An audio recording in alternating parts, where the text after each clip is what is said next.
ለመላው የኢትዮጵያ ሕዝብ እንኳን ተባበር፣ እንኳን ጨከን፣ እንኳን አብረን ቆም፣ እንኳን ለሀገራችን ክብርና እድገት የሚገባውን መስዋዕትነት ከፈል። ምክንያቱም ፍሬው ጣፋጭ ነው። መስዋዕትነት ከፍለን ገንዘብ አባክነን መጨረሻ ላይ ይሄን ነገር ማየት ባንችል ኖሮ ይሰራ ነበር። ነገር ግን ያ ሁሉ ጭቅጭቅ፣ ያ ሁሉ መከራ መጨረሻ ላይ ልጆቻችን 62 ቢሊዮን ዶላር በላይ የሚገመት ውሃ ለማኖር ነው። ያን አሳካ ነው ዛሬ። መጨረሻ ላይ በቂ የሚባል ኢነርጂ አፍሪካ ማምረት እንደምትችል ለማሳየት ነው። ያን አሳካ ነው ዛሬ። እዚህ ቦታ ላይ በሺ የሚቆጠሩ ሰዎች አሉ። ቅድም ስትንቀሳቀሱ እንዳያችሁት ሁሉም ቦታ ላይ ጥቂት ሰዎች በመቶ የሚቆጠሩ ሰዎች ናቸው የውጭ ሰዎች ያሉበት። በሺ የሚቆጠሩ ኢትዮጵያውያን ላለፉት 13 14 ዓመታት እዚህ ቦታ ላይ በተለያየ ደረጃ የተለያየ ቆይታም አንዳንዱ 5 አንዳንዱ 6 አንዳንዱ 3 ዓመት እየቆዩ ሰርተዋል። ይሄ ሁሉ ሰው ሰልጥኗል። ስራ ብቻ አይደለም የተሰራው። ለአፍሪካ ብዙ ቦታ ችግር መፍታት የሚችሉ ሙያተኞች አፍርተናል። ነገ ለምናስባቸው ተጨማሪ ስራዎች ከባለፈው የተሻለ እርሾ፣ ከባለፈው የተሻለ ልምድ፣ ከባለፈው የተሻለ አቅም ፈጥረናል።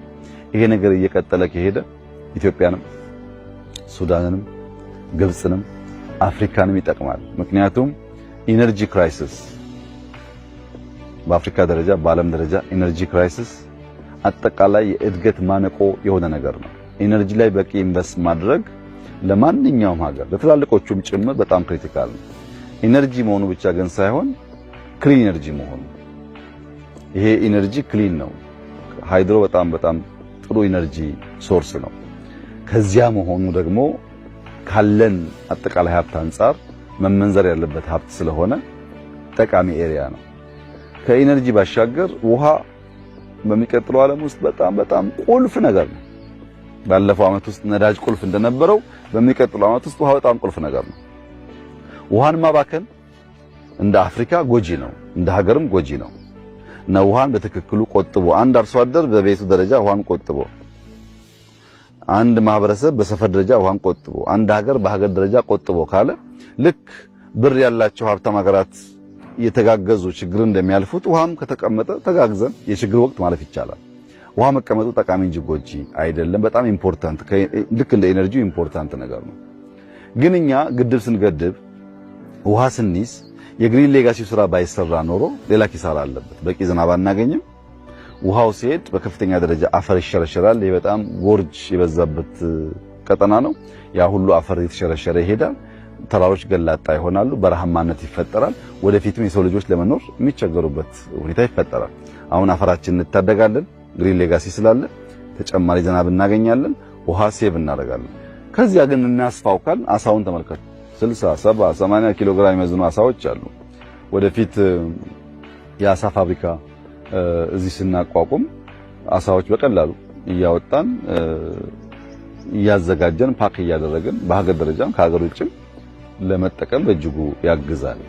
የተራራው ሲነሪ የተፈጥሮ ሀብቱ እዚህ አካባቢ ያለው የተፈጠሩ አይላንዶች በጣም በርካታ አይላንድ ተፈጥሯል። ሪዞርት መዝናኛ እያደረግን ስንሄድ በሰርቪስ ኢንዱስትሪ ኢምፓክት አለው።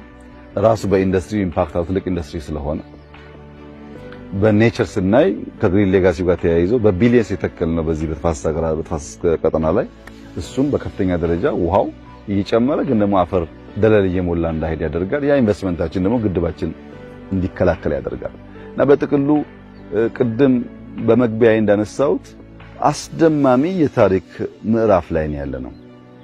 ህዳሴን የሚያክል ነገር 1001 ፈተና እያለ ተቋቁመን መጨረስ መቻል፣ ግሪን ሌጋሲን የመሰለ ነገር ተቋቁመን መጨረስ መቻል፣ ኮሪደር ብለን በጥቂት ጊዜ ውስጥ ትላልቅ ታሪኮች መስራት፣ ስንዴ ብለን ዛሬ ለብዙ ሀገራት ልምድ የሚሆን ነገር መፍጠር፣ አሁን ሩዝ ላይ የጀመርነው ነገር፣ ሻይ ላይ የጀመርነው፣ ቡና ላይ የጀመርነው፣ በትምህርት ቤት ግንባታ የጀመርናቸው ጉዳዮች አሁን ባይታዩንም ዶቶቹ ሲገናኙ የምናስበውን ብልጽግና ለማረጋገጥ በእጅጉ መሰረት የሚጥሉ ይሆናሉ። ጅማሮቻችን ፍሬ እያፈሩ ሲሄዱ ልምድ እየቀሰምን ስንሄድ አንድ ተለቅ ያለ ሐሳብ እንዴት ማሰብ እንዳለብን ይቻላል፣ መቼ፣ በማን፣ እንዴት የሚለውን በቅጡ ማሰብና ማዘጋጀት እንድንችል የኢትዮጵያን አቅም ለመመንዘር የሚያስችል አፕሮች ለመከተል ያን ደግሞ በዲቮሽን በየቀኑ በመስራት እንዴት ማሳካት እንደሚቻል የተሻለ ልምድ አግኝተናል።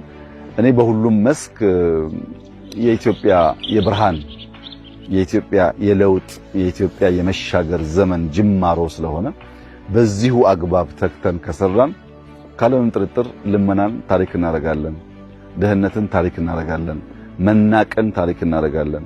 እነሱ ይችላሉ እንዴ የሚለውን ታሪክ እናደርጋለን። ትናንት አባቶቻችን ተዋክተው ዋጋ ከፍለው ነፃነት እንዳስከበሩት ዛሬ ደግሞ እኛ ተዋክተንም ሰርተንም ከፍለንም እንደዚህ አይነት አስደማሚ ታሪክ ለአፍሪካ ማኖር እንችላለን። አፍሪካውያን